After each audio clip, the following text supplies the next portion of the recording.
दोस्तों नमस्कार, मैं हूं विनीता यादव। आज बिहार पर चर्चा करेंगे। बिहार के भविष्य की बात करेंगे। उन तमाम लोगों के भविष्य के साथ साथ बात करेंगे उन लोगों के मुखिया की, जो अभी थे या अभी हैं या होंगे। कौन है जिसकी कुंडली में एक बार फिर से बिहार के मुख्यमंत्री बनने का राज लिखा है, या यूं कहें किसी और की लॉटरी इसमें खुल जाएगी। और उस सबकी फेहरिस्त में अगर देखा जाए तो तेजस्वी यादव, जिनकी दावेदारी एक बार फिर से देखी जा रही है मजबूती से। लोकसभा चुनाव में भी लगातार वो रैली कर रहे हैं।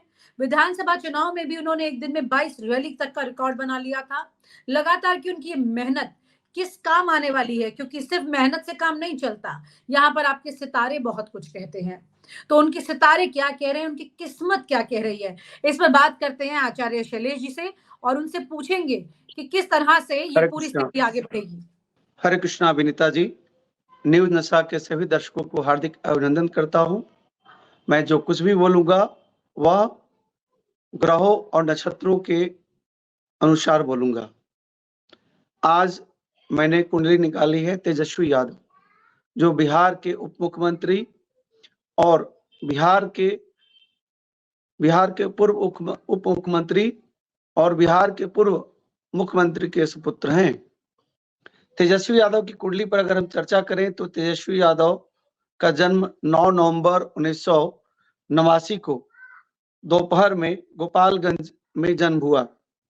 अगर देखें तो इनकी राशि जो है वह कुंभ है, नक्षत्र पूर्वा भाद्रपद नक्षत्र में जन्म है, लग्न इनका कुंभ है और उदय नक्षत्र जो है वो पूर्वा भाद्रपद है। अब हम बात करते हैं उनकी कुंडली क्या कहती है। चूंकि इनकी कुंडली जो है वह कुंभ लग्न और कुंभ राशि की कुंडली है।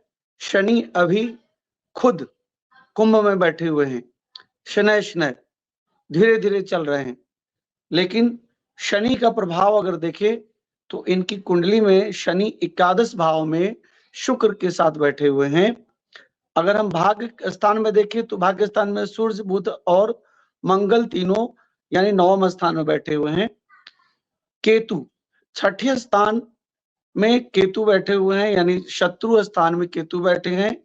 शत्रु स्थान में केतु बैठने के कारण शत्रु इनके ज्यादा हावी होंगे और जिसके कारण अपजश की और हानि का योग बनता है, जिससे जनता अपजश में भी बहुत ज्यादा इनके साथ फेवर करेगी।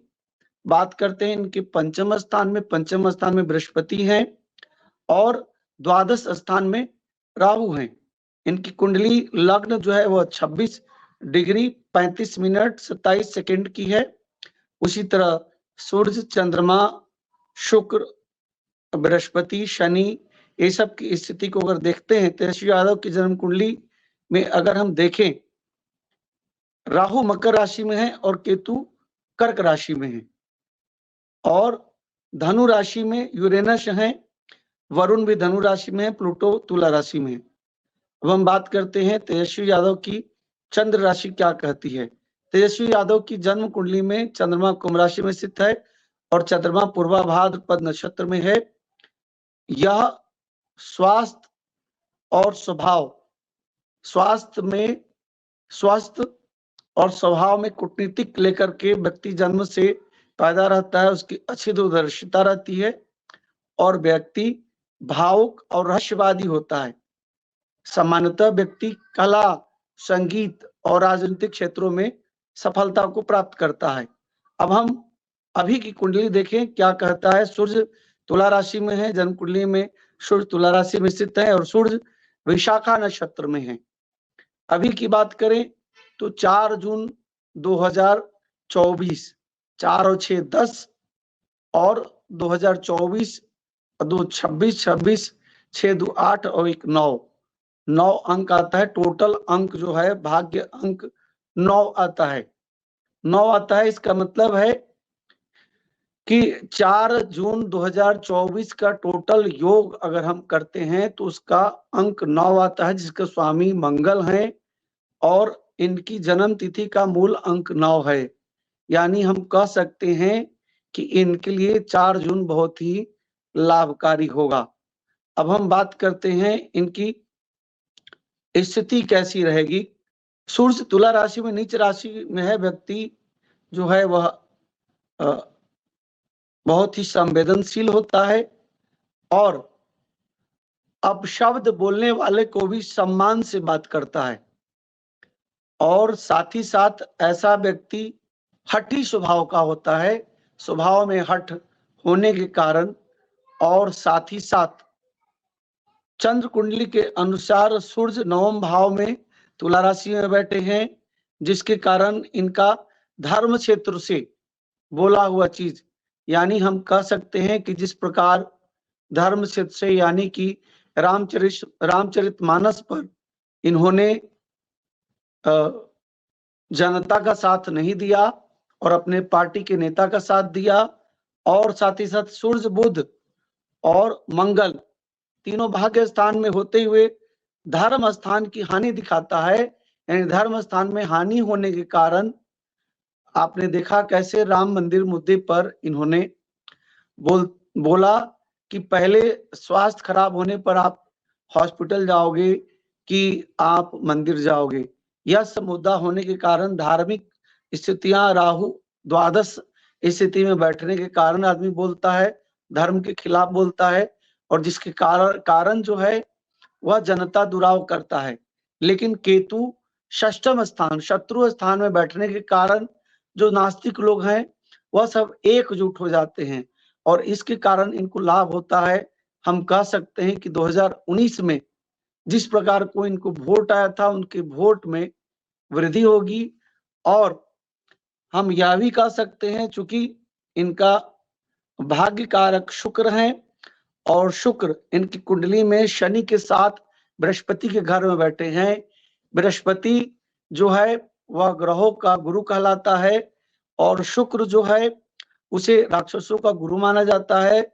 शुक्र और बृहस्पति दोनों आपस में शत्रु हैं, और बृहस्पति देखा जा रहा है कि राज सत्ता शक्ति में अपना स्थान बनाएगा, जबकि शुक्र अपोजिशन में होगा। इस आधार पर हम कह सकते हैं कि तेजस्वी यादव 4 जून को जो रिजल्ट आएगा निश्चित तौर पर अपोजिशन में रहेंगे।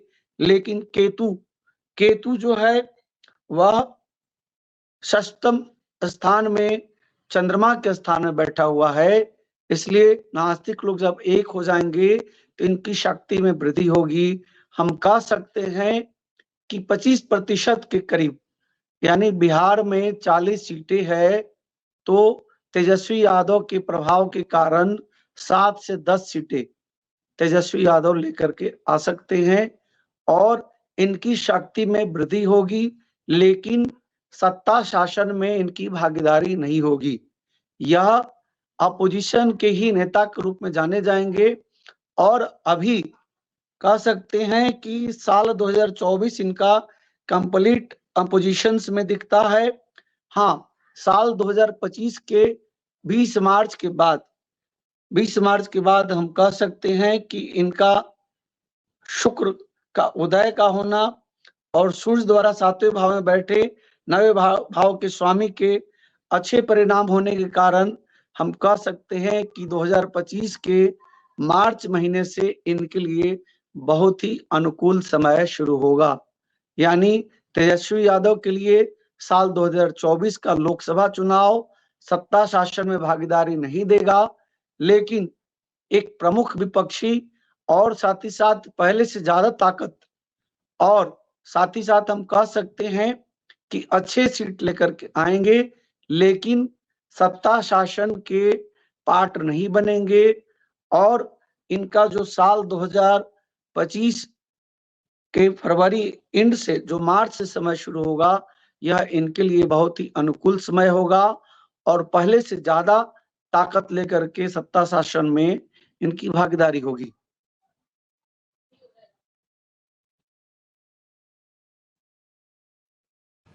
जी विनीता जी, कुल मिलाकर तेजस्वी यादव की आपने 24 की बात बताई, लेकिन इसके बाद अगर हम बात करें विधानसभा चुनाव में, क्या मुख्यमंत्री बनने के आसार दिखते हैं तेजस्वी यादव के?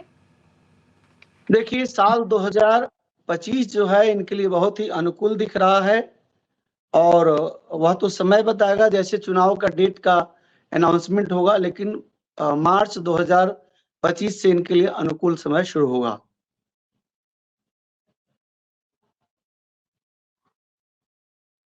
कुल मिलाकर तेजस्वी यादव के लिए जो समय है वो लोकसभा चुनाव के बाद में ज्यादा बेहतर दिखाई दे रहा है, तो ज्यादातर बिल्कुल। चांस अभिनीता जी विधानसभा देखिए, अभी तो राजनीतिक दृष्टिकोण से लोग अपनी करियर की शुरुआत ही करते हैं। तेजस्वी यादव तो ही बालक हैं, 35 साल का बच्चा है। राजनीति में लोग 40, 45, 50 में एंट्री मारते हैं। लेकिन और लोगों की तेजस्वी किस्मत यादव बचपन में भी निकल जाती है ना अच्छी। बिल्कुल, तेजस्वी यादव बहुत कम उम्र में उन्होंने बिहार के डिप्टी सीएम के पद पर आसीन हुए हैं। इसका मतलब इनकी कुंडली जो है वह और राजनेताओं से बहुत बेहतर है। और हम कह सकते हैं कि यह इनकी जो कुंडली है, जो इंटरनेट के माध्यम से मेरे पास मिला है, इसके आधार पर और न्यूमरोलॉजी के आधार पर कहा जा सकता है कि इनका आने वाला भविष्य अच्छा है। और अभी इनके पास 25 साल और हैं, जो राजनीति में बहुत कुछ इनको प्राप्त कराएगा। बहुत बहुत शुक्रिया आपका आचार्य जी। आपने तेजस्वी यादव की हरे कुंडली के कृष्ण। बारे में बताया, जिसमें ये समझ में आ रहा है कि तेजस्वी यादव लोकसभा चुनाव में बेहतर प्रदर्शन करेंगे, लेकिन विधानसभा चुनाव में सीएम की कुर्सी तक पहुंच सकते हैं। कम उम्र में लेकिन काफी अच्छा लेकिन भविष्य ले, दिखाई देता है। लेकिन बेहतर प्रदर्शन करेंगे, लेकिन सत्ता शासन के हिस्सेदार नहीं होंगे। आप कह रहे हैं कि विधानसभा चुनाव में भी वो मुख्यमंत्री नहीं बनेंगे? मैं यह कह रहा हूं कि साल 2024 के सत्ता शासन के भागीदार नहीं होंगे, लेकिन अच्छा प्रदर्शन करेंगे। ठीक है, यानी आप इनडायरेक्टली कह रहे हैं कि गठबंधन जो है वो सत्ता तक नहीं पहुंचेगा, लेकिन जी तेजस्वी यादव अच्छे नंबर बिहार से ले आएंगे। बहुत बहुत जी, शुक्रिया आपका। थैंक यू सो मच आचार्य जी। हरे कृष्ण, हरे कृष्ण। और आप हमसे जुड़े रहने के लिए सब्सक्राइब करें YouTube पर, फॉलो करें Twitter पर और लाइक करें Facebook पर। और ज्यादा जानकारी के लिए आपको टाइप करना होगा सिर्फ न्यूज नशा।